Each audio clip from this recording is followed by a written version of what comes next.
ভিতরে দ্বীনের জ্ঞান আছে সেই প্রকৃত মানুষ। যে ছেলেটার মধ্যে দ্বীনের জ্ঞান নাই ওটা শুধুমাত্র একটা মানুষের মতোই মানুষ না। এটা মনে রাখবেন।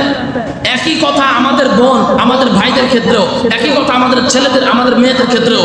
আপনার ছেলে মেয়েকে আপনি জাতীয় শিক্ষা ব্যবস্থায় ডক্টরেট ডিগ্রি অর্জন করাইছেন, আপনার মেয়েকে আপনি জাতীয় শিক্ষা ব্যবস্থার সর্বোচ্চ ডিগ্রি অর্জন করাইছেন, কিন্তু ওর ভিতরে দ্বীনের কোনো জ্ঞান নাই। মনে রাখবেন, আপনার চোখে আপনার ছেলে মেয়ে মানুষ হতে পারে, আল্লাহ রাব্বুল আলামিনের চোখে আপনার ছেলে মেয়ে মানুষ না। আপনি ঠিক বলেন বা না বলেন, এটাই সঠিক কথা, যেহেতু এটা কোরআনে আসছে।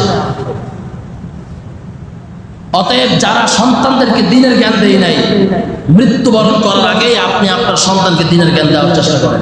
কোরআন শিখান, হাদিস শিখান, প্রতিটি জায়গায় কি মাসলা মাসাইল এগুলো শিখান। যদি না শিখান কি হবে? আল্লাহ পাক রব্বুল আলামিন পবিত্র কোরআনুল কারীম 22 নম্বর পারা 6 নম্বর পৃষ্ঠা আল্লাহ তাআলা এখানে একটা আয়াত তাফসিরে মুফাসসিরিন কেরাম বলতেছেন, পরকালে যে সমস্ত মা বাবারা সন্তানদেরকে ভাই বোনদেরকে যারা দ্বীনের জ্ঞান দেয় নাই, এমত অবস্থায় ওই ছেলে মেয়ে মারা গেছে বা এরকম রেখেই বাবা মা পৃথিবী থেকে চলে গেছে, এই সন্তান আর মৃত্যু পর্যন্ত দ্বীনের জ্ঞান হাসিল করে নাই।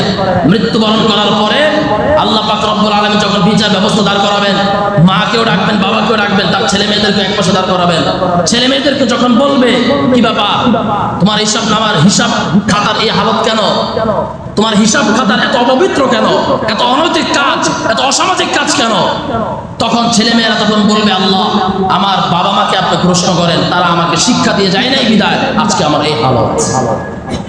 এবার যখন পিতামাতাকে বলবে, পিতামাতার মাথা নিচে থাকবে, কিন্তু সেই পিতামাতাদের মাথা নিচে থাকবে না যেই পিতামাতা চেষ্টা করেছে কিন্তু সন্তান তৈরি হয় নাই। এরকম পিতামাতা আছে না নাই? চেষ্টা করছে কিন্তু হয় নাই, ওটা না। যেই পিতামাতা চেষ্টা করতে বাধ্য থাকতেও সাধ্য থাকতেও সে করে নাই, এদের মাথা নিচু হয়ে যাবে বাবা মা।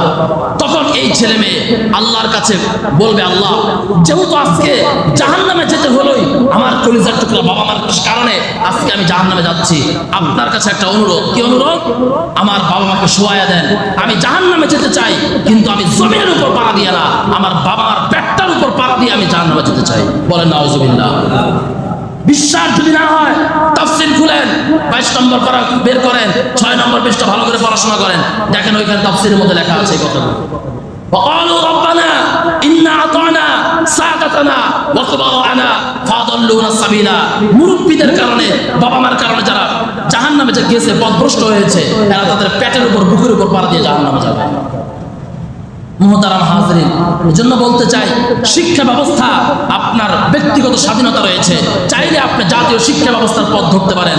আপনার ছেলে মেয়েকে ডাক্তার বানাইতে পারেন, ডক্টর বানাইতে পারেন, ইঞ্জিনিয়ার বানাইতে পারেন, ব্যারিস্টার বানাইতে পারেন, চাইলে আপনি আলেমও বানাইতে পারেন, কিন্তু আপনার হাতে পায়ে অনুরোধ হচ্ছে, যেটাই বানান আগে ছোট্ট কালে ওকে দ্বীন শিখান, তারপরে বানান।